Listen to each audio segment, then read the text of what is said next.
안녕하세요. 권영호TV 구독자님. 이 자동차는 벤츠입니다. 26년 된 자동차입니다. 이 자동차가 먼 곳에서 어부와카로 업혀서 온 자동차입니다. 무엇 때문에 그런지 끝까지 시청해 보시고 문제가 심각한 것인지 간단한 것인지 여러분 스스로 판단해 보셨으면 합니다.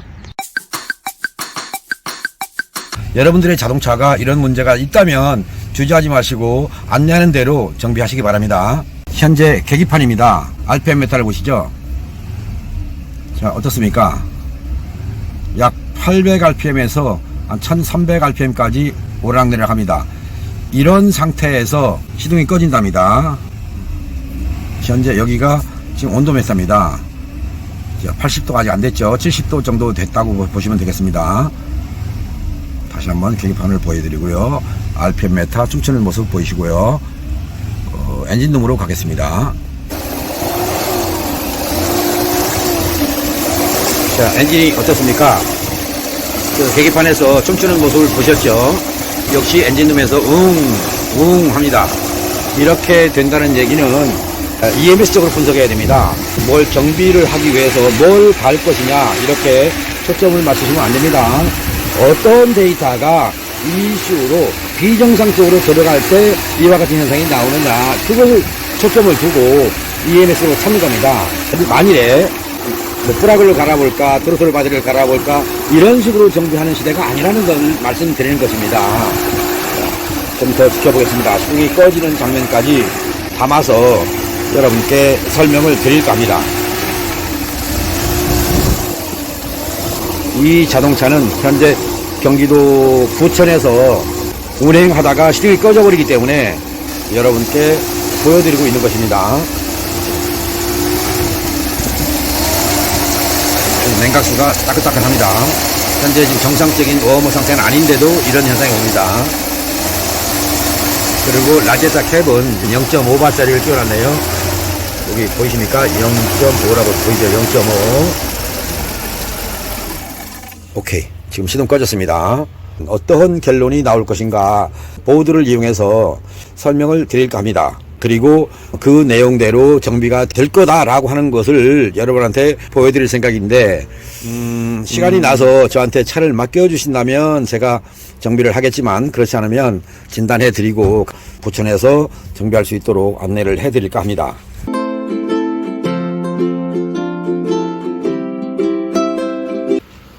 벤츠였잖아요. 예.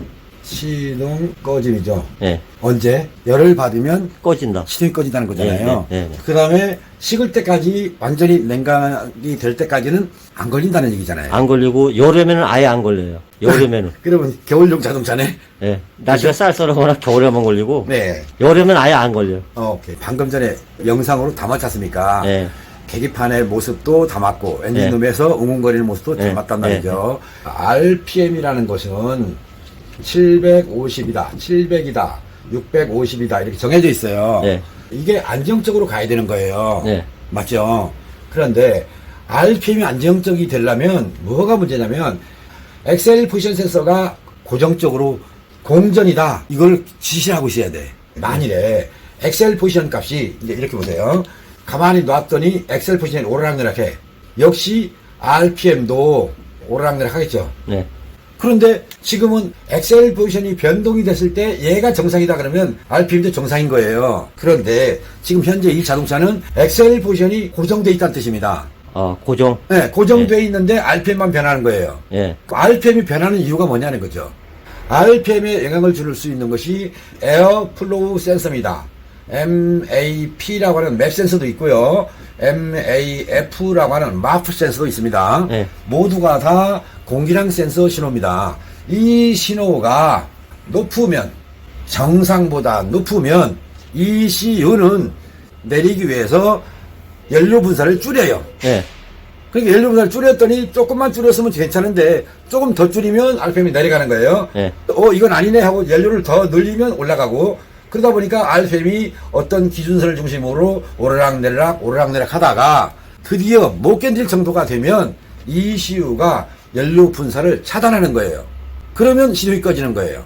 근데 지금 저 상당히 악셀이 반 이상 푹 들어가야만이 악셀 그 저기 밟혀요. 당연하죠. 반 이상 푹 들어가요. 예. 그거 당연한 거예요. EMS라고 하는 건데 제가 영상을 통해서 예. EMS라고 합니다. 엔진 매니지먼트 시스템.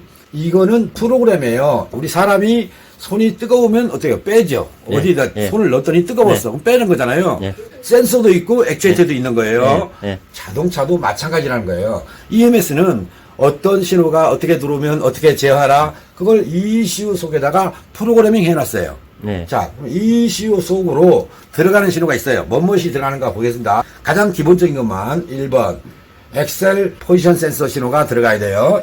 두 번째는 맵이라고 했죠. 아까 공기량 네. MAF 또는 AFS 이런 공기량 신호가 들어가줘야 돼요. 네. 자, 세 번째는 냉각수 온도 센서가 들어가요. 이들 세 가지가 최소한 들어가줘야 연료 분사를 해요. 인젝션 된 연료가 엔진으로 들어가면 스파크프라고 하는 불꽃을 ECU에서 보내주죠. 점화를. 이게 점화예요. 이게 폭발인 거예요. 폭발돼서 나갑니다. 배기구로. 여기서 O2S1이라는 거. 자, 산수 센서 신호가, 이 피드백 신호가 어떻게 나오느냐. 이렇게 움직여요. 이렇게. 테스터기를 통해서 파형을 찍으면 오르락내락 이런 신호가 들어가요. 그래서 기준선을 중심으로 연료가 많으니까 빼라. 연료가 부족하니까 더 넣어라. 이렇게 해서 피드백하는 거예요. 우리가 설사하고 나면 어때요? 밥맛 나요, 안 나요? 안 나죠. 안 나죠. 그죠? 예. 소화불량이 온 거니까. 또 변비가 오면 밥 못 먹습니다. 예. 역시 밥 안 들어갑니다.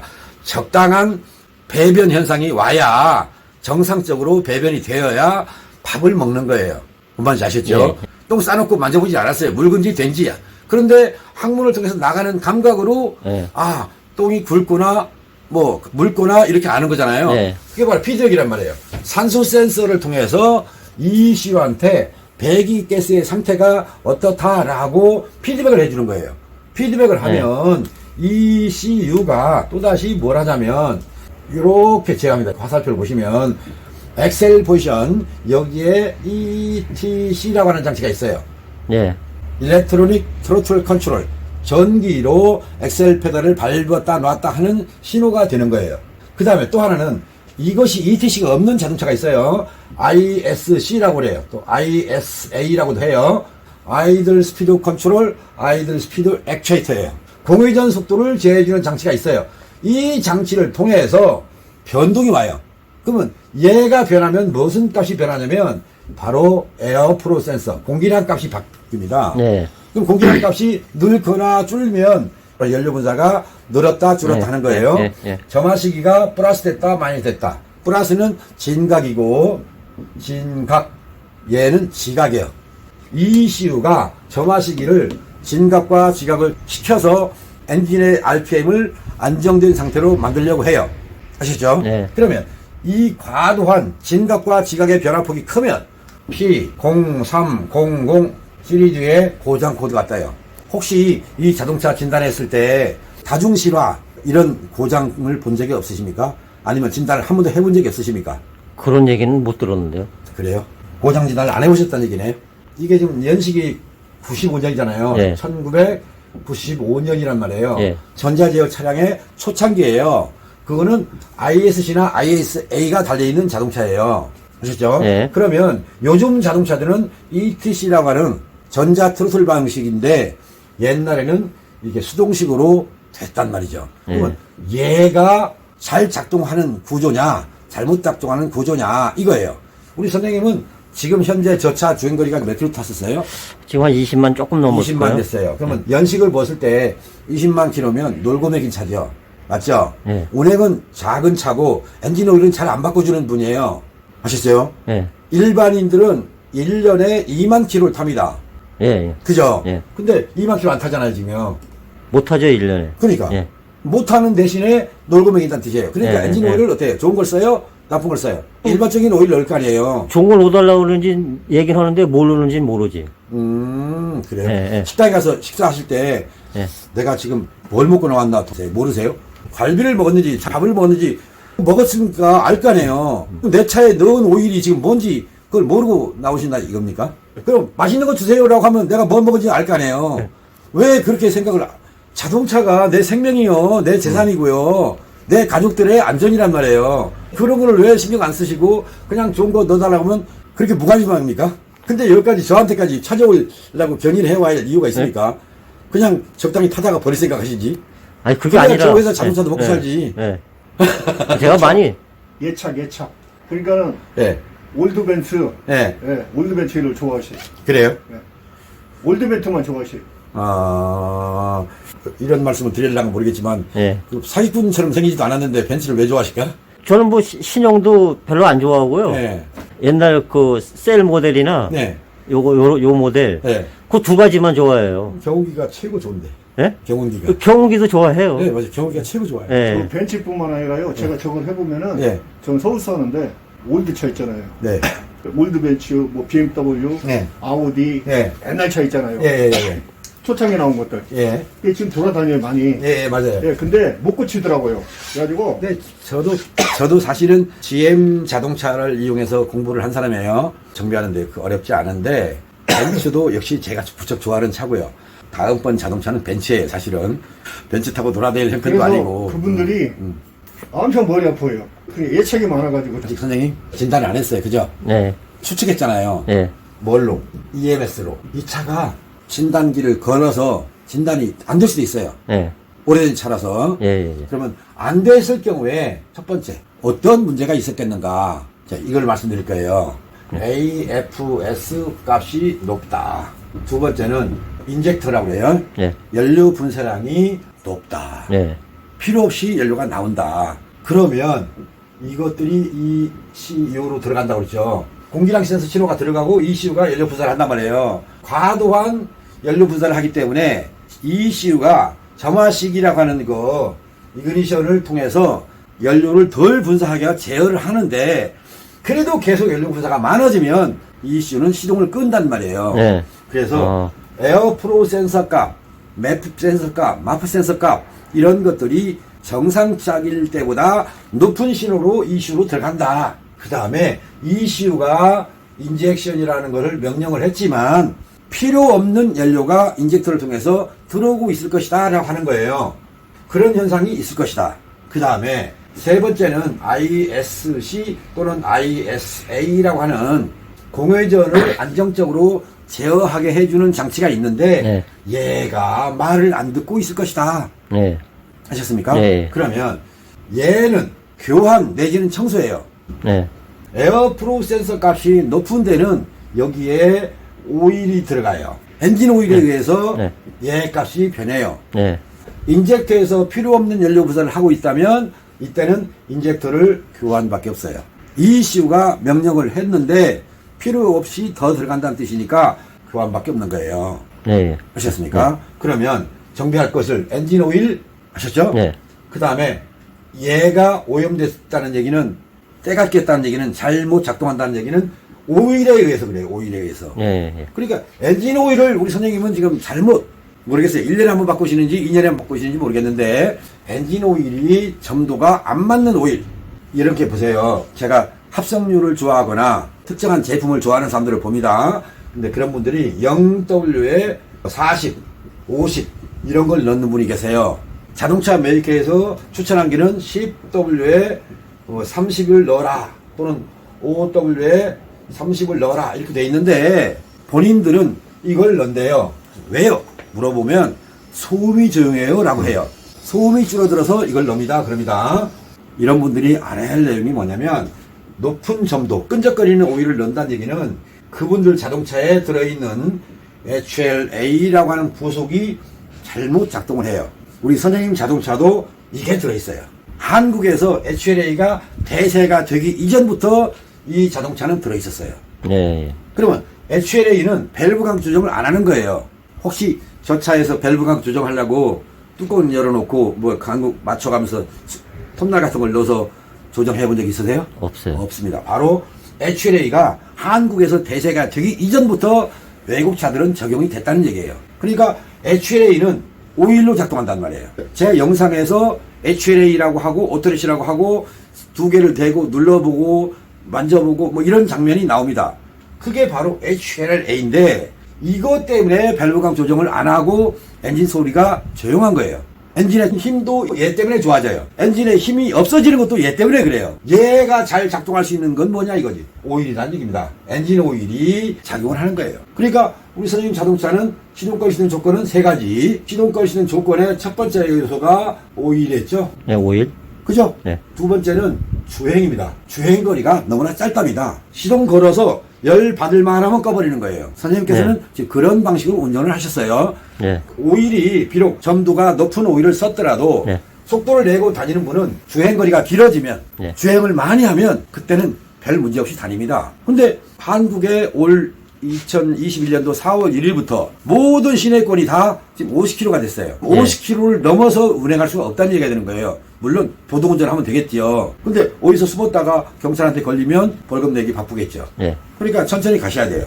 천천히 가는 조건에서는 이 HLA가 정상적인 작동을 못합니다. 엔진 열도 높아집니다. 네. 엔진열이 높아진다는 얘기는 이 ECU는 연료 부사를 줄이는 겁니다. 네. 우리가 더우면 밥맛이 없어요. 그래서 뭘로 가요? 냉수 찾아가거나 냉면 먹으러 간단 말이에요. 네. 자동차는 누가 차가운 연료를 넣어주거나 부채질을 해주거나 그거 없잖아요. 네. 그러니까 냉각수 관리를 통해서 엔진 온도가 일정하도록, 엔진 오일도 점도가 일정하도록 만들어주는 거예요. 그런 작업을 해줘야 되는데 안 했어요.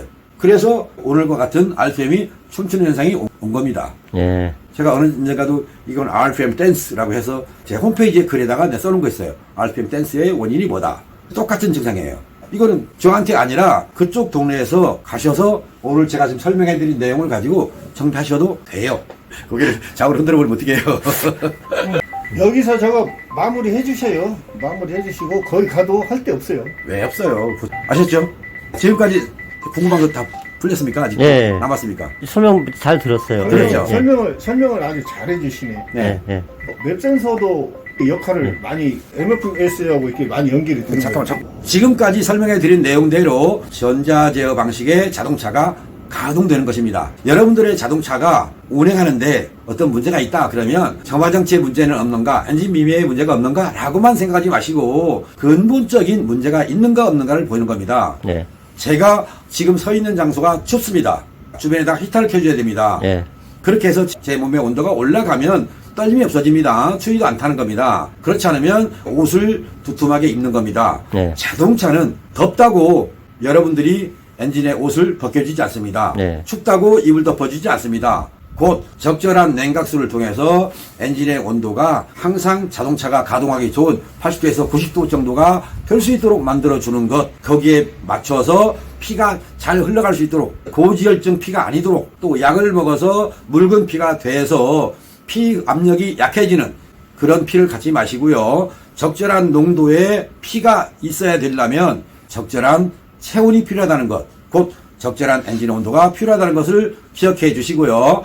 여러분들 자동차에서 발생하는 어떤 트러블도 기본적인 것, 첫째, 냉각수, 둘째, 엔진오일입니다. 가솔린 자동차는 스파크 플러그입니다. 물론 그 뒤에는 저가 코일이 있겠죠. 그런 것들이 정상적으로 됐을 때 변속 충격도 사라지는 것입니다. 변속 충격이 온다고 여러분들은 변속기 쪽으로 의심하시는데 맞아요. 그러지 마시고요. 네. 변속 충격이 오면 엔진에는 문제가 없느냐 이거를 먼저 생각하시는 겁니다. 변속 충격 영상을 보시고 무슨 말인지 몰라서 저한테 전화해가지고 변속기를 고쳐야 됩니까? 티슈를 초기화해야 됩니까? 이렇게 물어보시는 분이 계신데 그러지 마시고요. 엔진이 정상적으로 돼 있는지를 먼저 살펴보시고 엔진은 완전합니다 라고 할 때 변속기 쪽으로 가시라는 얘기입니다.